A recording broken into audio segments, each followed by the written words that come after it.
According to the Torah, birds are listed. It's not, a description of what makes a kosher bird. They actually list out the names of the kosher birds and the non-kosher birds. And the turkey is nowhere to be found. Some rabbis classified it as a tarnegol hachadash me'Amerika. The new American chicken. For this case, the turkey is a chicken. So we're going to make the new American chicken. Let's go for it. And I think it's a beautiful tradition. And in this term, I feel like preparing a 12-pound chicken for 8 people is totally like the Jewish traditional It's totally the way to go. All right. Oh my God, Yehuda, this chicken, we're having a conversation. It's still not a chicken. It's a chicken. You know it is. It's just a big, big, big American chicken. So to mix it up a little bit, and this whole dance of you're Israeli, I'm American, we're encountering this great holiday here in America. A Thanksgiving menu, but all of these Israeli variations I think is great. So we're going to make the new American chicken. If you're having turkey, you also must have stuffing, right? And that's something I really actually never realized.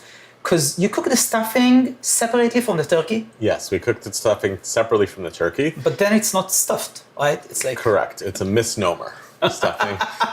I thought about making Persian rice, which is really one of my favorite ways to prepare rice. I want to say another thing about the Israeli variations. You said, let's make pumpkin pie. And I said, Yehuda, I think that's slightly too much for me. Yeah. So we're doing the cherries and almonds pie. So we said we weren't going to do pumpkin pie, but I thought of maybe a mashup of Jewish culture and Middle Eastern Jewish culture and American culture. We'll try something different, which is a pumpkin baklava. And that could be like either a great success or more likely a huge failure. A huge failure. But we'll try. I know, we're going to try. Okay, so we're doing turkey. I'll start by chopping the parsley. Okay. And you can start with, just start putting all the toppings in. Yep. So I'll do some chopping.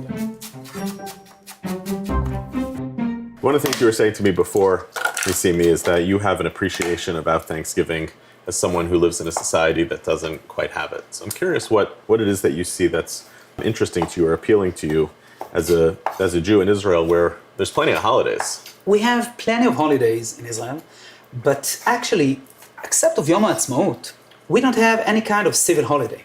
All of our holidays in Israel are, let's say, either national holidays, like Yom HaAtzmaut, and all the rest of them are very Jewish holidays. We have Rosh Hashanah, we have Yom Kippur, we have Shavuot, we have Sukkot.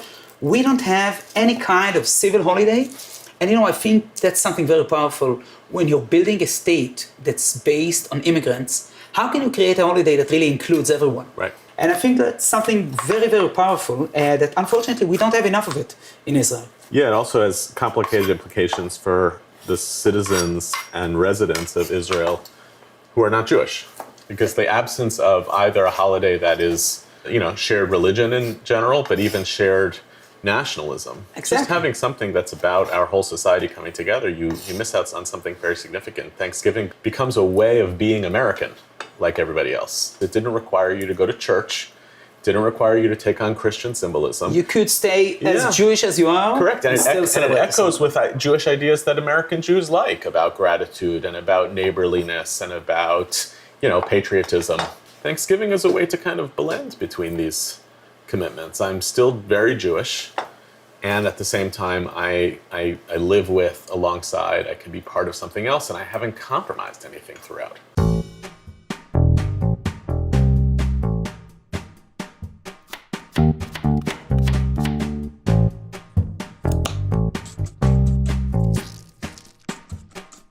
I'll start with the olive oil and the... Oops. Oh, never mind. It's a Mediterranean dish, after all. Can't hurt. Okay. Once we made the commitment not to have any margarine, then you have to compensate with way too much olive oil. I don't know if there is such a thing. There's way too much olive oil. Join me, Yehuda, join me. It's a hands-on session. It's my favorite olive oil text in all of Judaism. Which one? Is in the second chapter of Mishnah Shabbat.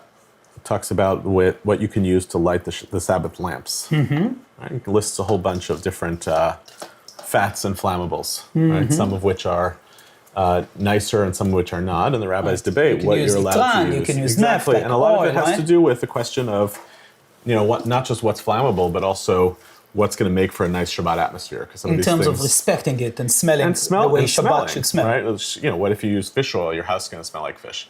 Or if you're using oil, or so tar. your house is going to smell like a gas station. Correct. So the Mishnah talks about how you can, according to Rabbi Tarfon, you can only use olive oil. The Tosefta, however, parallel text from the 2nd, 3rd century, describes a drama that took place in the rabbinic Beit Midrash. That when Rabbi Tarfon said that you can only use olive oil, one of the other rabbis, Rabbi Yochanan ben Nuri, jumped up on his feet and said, "What will the Alexandrians do, who only have sesame oil? Because they didn't have olive oil in Alexandria. What will the Medes do, who only have beet oil?" Right? In other words, what he was basically saying was, you think you are prioritizing something for its beauty, but what you're actually prioritizing is Jews in the land of Israel over the religious experience of Jews in the diaspora. And he says, therefore, anybody can use what they do. This is such a beautiful example, and I really feel, also in being a rabbi, just as it is in cooking, the first question you should ask is, who is your audience? Yep. Who are you really talking to? Who are you cooking to? Who are you giving halacha to? And therefore you should think, I don't know, maybe sesame oil is okay. Yeah, and also, do you want to be relevant? It's not just about caring for them. It's that ultimately, if the rabbis decide you can only have olive oil, and Jews in the diaspora don't have olive oil, the net outcome is they will either not light Shabbat candles, or they will stop listening to rabbis. And both of those are catastrophic decisions. So using olive oil in a turkey is also a way of saying, we're going to use the great product of the Middle East and the land of Israel in a great diasporic tradition. Here you go. Let's put it in. Good luck to you. We'll see you in a couple of hours. Anyway, we're going to make a matzah farfel stuffing. We're going to, play with it a little bit. I don't think my grandmother, when she made stuffing, used Italian beef sausage, but we're going to put some sausage in there because that's also kind of an American tradition. Sausage stuffing. I'm sure my bubby would have been fine with it. Our family stuffing recipe does not use bread, it uses matzah farfel. Which is really the best way to say we're Jewish. Correct. And we're doing it the Jewish way. It's the most Jewish food imaginable, matzah farfel. Because if you want to use something which is dry to absorb all the fat and the juices of the turkey, I imagine your great-grandparents saying, well, we already have this very, very dry bread that we're using. Let's use this one. Yes, it's something we call shelf-stable, the matzah farfel. The stuffing tonight is a tribute to my grandmother. I wanted to ask you, in Israel, or should I say, in Israel post-October 7th, many of the holidays became very, very hard. Yeah. It became very hard, to celebrate after what we endured, after what we're still enduring. And, celebrating with our families, with beautiful tables, when our brothers and sisters are still hostages, when our brothers and sisters are risking their lives, fighting, when our brothers and sisters are refugees in their own state, it became very, very hard to be thankful and to be happy in our holidays. And that's really something we're still learning how to live with. And I wanted to ask if you also had this notion. I don't know, what did Thanksgiving in 2001 look like, 2 months after 9/11? Oh, that's such a great question. The way that Americans tend to respond to moments like that is, and this is true for Israelis also, is kind of patriotic resilience.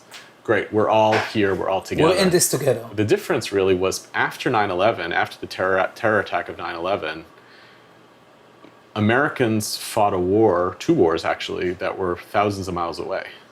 The difference for you is that after October 7th, the war has been an omnipresent part of your lives. You have Israelis living within just a handful of kilometers of where the front of the war is. There's no family in Israel that doesn't have either a victim of the terror attacks, a member of their family who's in the army fighting this, or had their life transformed on the home front. We really understood how thin was the ice that we all live in.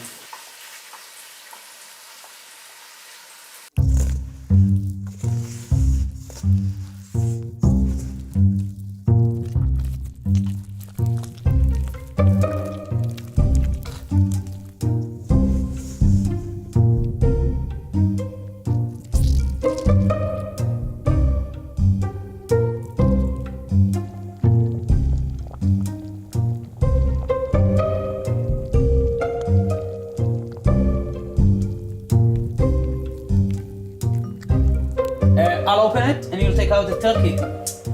we're gonna take out the turkey and we're gonna take out the pie. Yes, oh my God. This turkey, I don't think he thought it could ever look this good. This is a damn good looking turkey. Okay, we'll set Incredible. that there. Let that hang out for a bit. Pie's ready to take out. Yep. It's nice and golden the way it should be and not burnt. Implication for us here, as we've been living through this hard moment, is that in many liberal American Jewish families, whereas it might be that in Israel, you have Israelis with very different, complicated opinions about the government and the way that the war is being prosecuted, etc.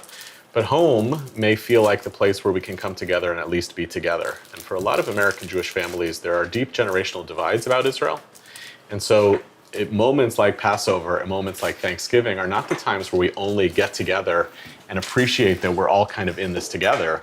There's actually I see a lot of anxiety of what happens when my kids come home from wherever they are and they have really different opinions about Israel's actions in Gaza. And so it doesn't just become the meal doesn't just become a place where I feel safe with my people, But it's also a place of some measure of anxiety and complexity.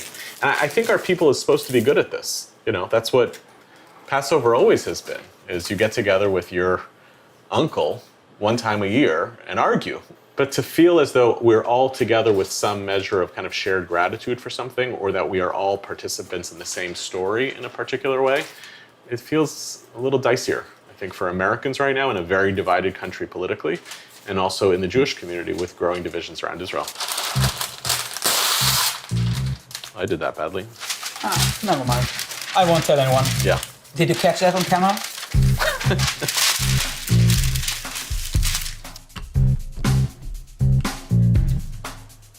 So what we'll do is we're going to bake this, and then when it comes out, we'll drizzle it with honey and nuts, I think, correct? Maybe some sugar syrup, Great. which is actually one of the most beautiful differences when we're talking about the Mizrahi cuisine versus the Ashkenazi cuisine. But while in the Ashkenazi cuisine, in general, the way to make something sweet is to take it out of the oven and then, gently tap it with some sugar powder. The Mizrahi way of making it sweet is just to dip it. Soak it. And soak it. Exactly. Like in sugar syrup or something like this. Yeah.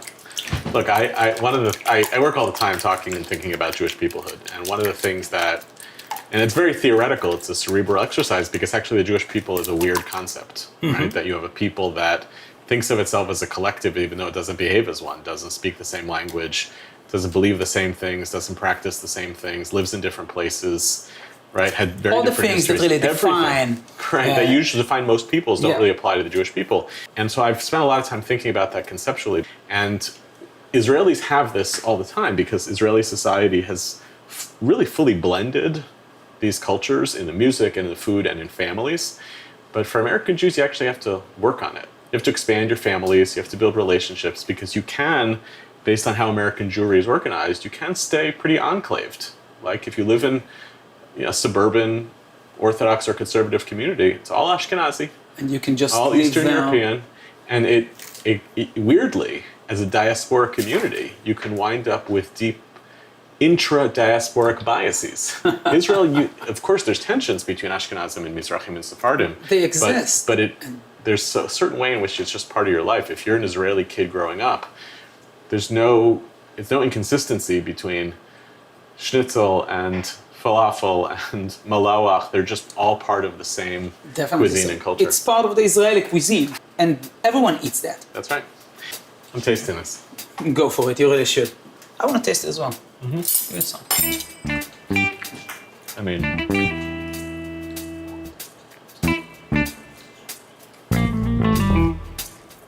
it's amazing. It's amazing. Obviously, on the produce side, you see a wide variation of what are the things that are considered to be like the side dishes. Green beans, cranberry sauce is a very common Next to the turkey, right? Just to pour it on the top. In our family, there's all these fancy ways of doing cranberry sauce, but our family tradition on cranberry sauce is that you open up the can of cranberry sauce. Yeah, and you serve it with the Put it in a bowl, but you don't actually tamper with it, so it still has the rings from the can visible. Was this a family tradition, or was this just your grandmother's way to say, I've done enough for this meal? So what I love about it heard is that they're all of these communities are saying, I'm going to do the American ritual of a big feast that's rooted in gratitude and rooted in being here, but I'm just going to show up with whatever protein comes from my culture. And my sauces and my things, but they love it, right? And actually, that's exactly what the Jewish cuisine is about. Because all of the Jewish cuisines we know are actually the localized versions of foods being koshered or being Shabbat or holiday adopted, so it becomes Jewish. I want to ask everybody to just share briefly what's one thing that you feel thankful for this Thanksgiving. Yona, how about you? Why don't you go first? One of the things that was sharpened after October 7th, the intense existential loneliness of sort of navigating my own inner terrain and what I believe in, what I care about, and the world outside of me. And so the company of colleagues and friends with whom I could actually connect with who were experiencing something similar, but also create a space to sift through all these different things and hold for the competing things at the same time. And as opposed to pathologizing that, actually feeling like that's a gift. That I'm very grateful for that. Ruby? It's gonna sound like a terrible cliche, but it's not, which is the best things. They sound like cliches, but they're not. But they're actually true. It's like knockoff bags. Yeah, exactly. There is a reason. There is a reason that cliches succeed over time. Resilience. I have to tell you, when I first saw what's happening on October 7th, I didn't know if we're gonna emerge. I did not know. Israel, the Jewish people, the world, I had no idea. And it's still very bad. But I do feel that we have this crazy resilience. We're not going anywhere so easily. Yeah. That's a great feeling. Thank God for that. Ronnie, how about you? I'm so thankful for this amazing country that my family was able to come to and thrive in. But then there's Israel that I'm so connected to. I remember in the fallout of October 7th and kind of taking cues from friends in Israel who were having smachot and things like that, were having beautiful celebrations. The pain can't stop us from living. We need to have beautiful meals. We need to invite friends over. We need to spend time with friends. So that kind of in-betweenness, which for me is so much part of my Judaism, I'm very thankful for. Okay, so for our first dessert, what we have here is a semi-traditional cherry, almonds, and olive oil tart with some crumbles on the top.